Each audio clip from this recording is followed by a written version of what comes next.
What happens when a royal who has spent years trying to rebuild his reputation sits down with a host who seems determined to tear it down piece by piece? Tonight, we witnessed one of the most uncomfortable interviews in late-night television. History, as Prince Harry found himself trapped in what can only be described as a verbal ambush on real time with Bill Maher, the Duke of Sussex, who appeared on the show to discuss his charitable work and upcoming memoir, quickly realized he had walked into a lion's den where the host had apparently prepared a feast of personal attacks disguised as comedy. If you want to see how badly this can go wrong, make sure to subscribe, and let me know in the comments what you think about hosts who cross the line. The trouble started before Prince Harry even settled into his chair. Bill Maher, wearing that signature smirk that his regular viewers know all too well, began the interview not with the usual pleasantries or introduction of his guest's achievements, but with what he called a joke about royal privilege. As the audience laughed nervously, Prince Harry's expression shifted from polite anticipation to visible discomfort. The Duke had clearly expected a standard promotional interview, the kind where hosts ask softball questions about charitable causes and allow celebrities to share their prepared talking points. Instead, he found himself facing a comedian who seemed more interested in landing punchlines than conducting a respectful conversation. Maher leaned back in his chair with the confidence of someone who believes his own hype and launched into what he probably thought was witty banter. He made a comment about how nice it must be to complain about your family problems while living in a mansion, suggesting that Prince Harry's struggles were somehow less valid because of his wealth and status. The audience's laughter felt forced, and you could see Prince Harry's jaw tighten as he tried to maintain his composure. This was not the respectful platform he had been promised when his team arranged the appearance. The host continued his attack under the guise of humor, asking Prince Harry if he ever felt guilty about writing tell-all books while his grandmother was still alive. A question that seemed designed more to provoke than to elicit any meaningful response. Prince Harry, to his credit, attempted to redirect the conversation toward his actual work, mentioning his mental health advocacy and the Invictus Games for wounded veterans. But Maher was having none of it, interrupting with another joke about how convenient it was to become a mental health advocate after airing your family's dirty laundry on international television. What made this particularly uncomfortable to watch was the way Maher seemed to be playing to his audience rather than engaging with his guest. Every cutting remark was delivered with a pause for laughter. Every personal jab was followed by that knowing look at the camera that said he was just telling it like it is. Prince Harry, meanwhile, was clearly struggling to understand how the interview had devolved so quickly from a discussion about his charitable work to what felt like a public roasting session. The tension in the studio was palpable as Prince Harry tried once more to steer the conversation in a productive direction. He began speaking about his military service and the importance of supporting veterans, topics that should have been safe ground for any interviewer with a shred of professionalism. But even this attempt at finding common ground was met with Maher's trademark cynicism. The host suggested that Prince Harry's military service was just another form of privilege, implying that his royal status had protected him from real danger during his tours in Afghanistan. This was the moment when you could see Prince Harry's media training begin to crack. His hands gripped the arms of his chair a little tighter, and his responses became more clipped and formal. The easy smile that had characterized his recent public appearances was nowhere to be seen, replaced by the guarded expression of someone who realized they were under attack. Maher, either oblivious to his guest's discomfort or simply not caring, pressed on with his assault disguised as entertainment. The host then made what would prove to be a crucial mistake. He brought up Prince Harry's relationship with his brother, suggesting that the royal family drama was nothing more than a publicity stunt, designed to sell books and secure lucrative media deals. The comment was delivered with Maher's usual theatrical flair, complete with exaggerated gestures and that infuriating smirk that suggested he thought he was being incredibly clever. But this time, he had gone too far. Prince Harry's response was measured but firm. He explained that his decision to speak publicly about his experiences was not taken lightly, and that suggesting his pain was fabricated for financial gain was both insulting and ignorant.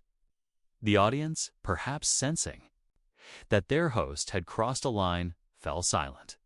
But Maher, seemingly energized by the confrontation, doubled down on his attack. He suggested that if Prince Harry really cared about privacy, he would stop giving interviews altogether, a comment that displayed either a stunning lack of self-awareness or a deliberate attempt to provoke his guest into an outburst. The interview was quickly spiraling out of control, and it was clear that Prince Harry was reaching his breaking point. What had started as promotional appearance had turned into a public humiliation, with the host using his platform to mock and belittle a guest who had come in good faith to discuss important issues. The stage was set for a confrontation that would dominate headlines and raise serious questions about the responsibilities of talk show hosts when interviewing public figures, who have already faced intense scrutiny and personal attacks. Prince Harry storms off Bill Maher's show after embarrassing clash, Part 2. What happened next would go down as one of the most cringeworthy moments in talk show history. Bill Maher, apparently mistaking Prince Harry's restraint for weakness, decided to escalate his attacks even further. He leaned forward with that predatory gleam in his eyes that regular viewers of his show know means he smells blood in the water. The host began making jokes about Prince Harry's wife, suggesting that the royal family drama was all orchestrated by someone who knew how to work the media better than anyone. The comment was delivered with Maher's signature blend of smugness and false innocence, as if he was just making casual observations rather than launching deeply personal attacks. Prince Harry's entire demeanor changed in that moment. The polite facade that had been cracking throughout the interview finally shattered completely. His voice, when he responded, carried a steel that anyone familiar with his military background would recognize. He told Maher directly that bringing his wife into the conversation was completely inappropriate and crossed every line of basic human decency. The words were spoken quietly, but with an intensity that made the studio audience shift uncomfortably in their seats. This was no longer a promotional interview gone wrong. This was a man defending his family against a bully with a microphone. But Maher, either too arrogant to recognize the warning signs or too committed to his performance to back down, made the fatal decision to press forward. He suggested that Prince Harry was being overly sensitive, that this was just comedy, and that if he could not handle a few jokes, maybe he should not be doing interviews at all. The host delivered this with his trademark theatrical shrug, as if he was the reasonable one in this exchange and Prince Harry was just being dramatic. The audience's laughter was noticeably more muted now, with many people seeming to realize that they were witnessing something genuinely uncomfortable rather than entertaining. Prince Harry sat back in his chair and fixed Maher with a stare that could have frozen water. He spoke with the kind of controlled fury that comes from years of dealing with media harassment and public attacks. He explained that there was a difference between comedy and cruelty, between legitimate criticism and personal attacks designed solely to humiliate. He pointed out that Maher had not asked a single substantive question about his charitable work, his military service, or any of the issues he had come on the show to discuss. Instead, the host had used the platform to launch what amounted to a character assassination disguised as entertainment. The studio had gone completely silent now, the kind of awkward quiet that makes everyone involved wish they were anywhere else. Maher, perhaps finally realizing that his usual tactics were not working, tempted to regain control of the situation by suggesting that Prince Harry was proving his point about being unable to handle criticism.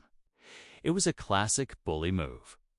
trying to frame the victim's reasonable response to harassment as evidence of weakness or oversensitivity.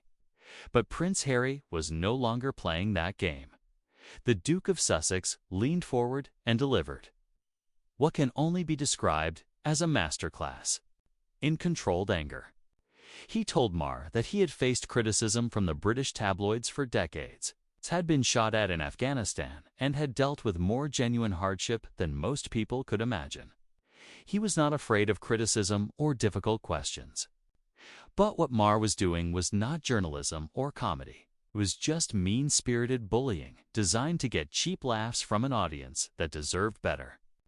The words were delivered with such quiet intensity that you could hear a pin drop in the studio. Maher, clearly rattled by his guest's refusal to be intimidated, made what would prove to be his biggest mistake of the night. He suggested that Prince Harry was using his royal status to try to silence legitimate criticism, implying that the Duke expected special treatment because of his title. The comment was delivered with Maher's usual sneer, but this time it felt desperate rather than confident. He had been outmaneuvered by his guest and was now grasping for any weapon he could find to regain the upper hand. Prince Harry's response was swift and devastating. He pointed out that he had given up his royal duties, moved to another country, and was trying to build a life based on his own merits rather than his title. He was not asking for special treatment. He was asking for basic human respect, something that apparently was too much to expect from someone who had built a career on tearing down others for entertainment. The words hit their target perfectly, and you could see Maher's confidence finally begin to crack. The host, now clearly on the defensive, attempted to backtrack by claiming that everything he had said was just part of his comedy routine and that Prince Harry was taking things too seriously. It was a pathetic attempt to reframe his behavior as harmless entertainment rather than the deliberate cruelty it had been. But Prince Harry was not buying it, and neither was the audience, who had watched the whole ugly spectacle unfold in real time. What made this exchange particularly damaging for Maher was how it exposed the hollowness of his usual defense mechanisms. When faced with a guest who refused to be bullied and could articulate exactly why his behavior was wrong, the host had nothing left but weak excuses and transparent attempts to shift blame. Prince Harry had called his bluff completely, revealing that beneath all the swagger and supposed wit was just a man who enjoyed hurting others for profit. The tension in the studio was now unbearable, with crew members clearly uncomfortable and the audience sitting in stunned silence. This was supposed to be entertainment, but instead they were witnessing what felt like a public breakdown of professional standards. Maher, realizing that he was losing control of his own show, made one final desperate attempt to regain the upper hand. He suggested that if Prince Harry was so unhappy with the interview, maybe he should just leave. It was meant to sound like a challenge, a dare designed to put his guest on the spot. Instead, it would prove to be the catalyst for a moment that would define both men's reputations for years to come. Prince Harry storms off Bill Maher's show after embarrassing clash. Part 3. Prince Harry looked at Bill Maher for a long moment, and in that silence, you could feel the weight of everything that had just transpired. The Duke's expression was one of complete disgust, not just at the host's behavior, but at the entire situation he had been manipulated into. When he finally spoke, his words were measured and final. He told Maher that he had indeed heard enough, and that he would not sit there and be insulted for the entertainment of people who clearly had nothing better to do than watch others be torn down. Then, without another word, Prince Harry stood up and began removing his microphone. The studio erupted into chaos. Audience members gasped audibly as they realized they were witnessing something unprecedented. Talk show guests simply did not walk out during tapings, especially not members of the royal family. But Prince Harry moved with the calm determination of someone who had finally reached their limit and was taking control of the situation. He handed his microphone to a stunned production assistant and straightened his jacket with the kind of dignity that comes from knowing you are absolutely in the right. Maher, clearly panicking as he watched his show descend into disaster, made one last desperate attempt to salvage the situation. He called out to Prince Harry, suggesting that walking away just proved his point about the Duke being unable to handle real conversation. It was a pathetic attempt to frame his guest's principled stand as some kind of victory for himself, but it backfired spectacularly. Prince Harry turned back to face the host, and what he said next would be replayed on social media for weeks to come. The Duke told Maher that real conversation required two people who respected each other enough to engage in good faith. What had happened here was not conversation, it was not comedy, and it certainly was not journalism. It was simply a man using his platform to be cruel to someone who had come in peace to discuss important issues. Prince Harry said he had no interest in participating in that kind of spectacle. And he certainly was not going to sit there and smile while someone attacked his family for laughs. The words were delivered with such quiet authority that even Maher seemed to shrink back in his chair. As Prince Harry walked toward the exit, the camera captured something remarkable. The audience, who had been laughing along with Maher's jokes earlier in the evening, began to applaud. It started with just a few people, but quickly spread throughout the studio until there was sustained applause for the departing guest. Some audience members even stood up, showing their support for someone who had the courage to walk away from a situation that had become genuinely toxic. It was a stunning rebuke of the host's behavior and a clear indication that the audience understood exactly who had been in the wrong. Maher, left alone on his set with cameras still rolling, looked like a man who had just realized he had made a terrible mistake. His usual confidence was completely gone, replaced by the kind of desperate energy that comes from knowing you have humiliated yourself on national television. He attempted to address the audience, making some weak joke about how some people just could not take the heat, but his words fell flat. The damage was done, and everyone in that studio knew it. The host tried to continue with his show, bringing out his panel of guests as if nothing had happened, but the atmosphere was poisoned. The other guests looked uncomfortable, clearly aware that they had just witnessed their host cross lines that should never be crossed. Their conversation was stilted and awkward, with everyone seeming to want to be anywhere else. Maher kept trying to inject his usual energy into the proceedings, but it felt forced and desperate, like someone trying to pretend they had not just been publicly humiliated. What made the whole situation even more damaging for Maher was how it revealed the fundamental emptiness of his approach to interviewing. When faced with a guest who could articulate exactly why his behavior was wrong, the host had no substantive response. All his supposed wit and intelligence evaporated the moment someone called him out for what he really was: a bully who had built his career on punching down at people who were expected to just take it with a smile. Meanwhile, Prince Harry's exit had been captured by multiple cameras, and the footage showed a man who had maintained his dignity even in the face of sustained provocation. He did not storm out in anger or make a scene. Instead, he made a calm, principled decision to remove himself from a situation that had become untenable. The contrast between his composed departure and Maher's increasingly desperate attempts to justify his behavior could not have been more stark. The aftermath in the studio was equally telling. Crew members looked shell-shocked, clearly aware that they had just been part of something that would generate headlines for all the wrong reasons. The audience filed out in hushed tones, many of them looking embarrassed to have been part of what they had witnessed. This was supposed to have been a night of entertainment, but instead it had become a masterclass in how not to treat a guest. Regardless of who they are or what you think of them, as the show limped to its conclusion, Maher made one final attempt to control the narrative. He suggested to his remaining panel that Prince Harry's walkout was just another example of how certain people expected to be treated with kid gloves, immune from the kind of tough questions that everyone else had to face. But even his panel guests seemed uncomfortable with this characterization, with several of them pointing out that there was a difference between tough questions and personal attacks designed to humiliate.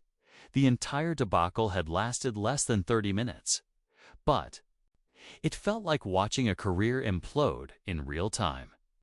Maher had taken a guest who came to discuss serious issues and turned him into a target for cheap laughs, only to discover that his victim was not going to play along.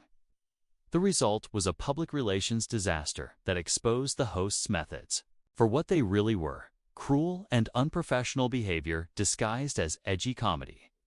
What do you think about hosts who cross the line from entertainment into outright harassment?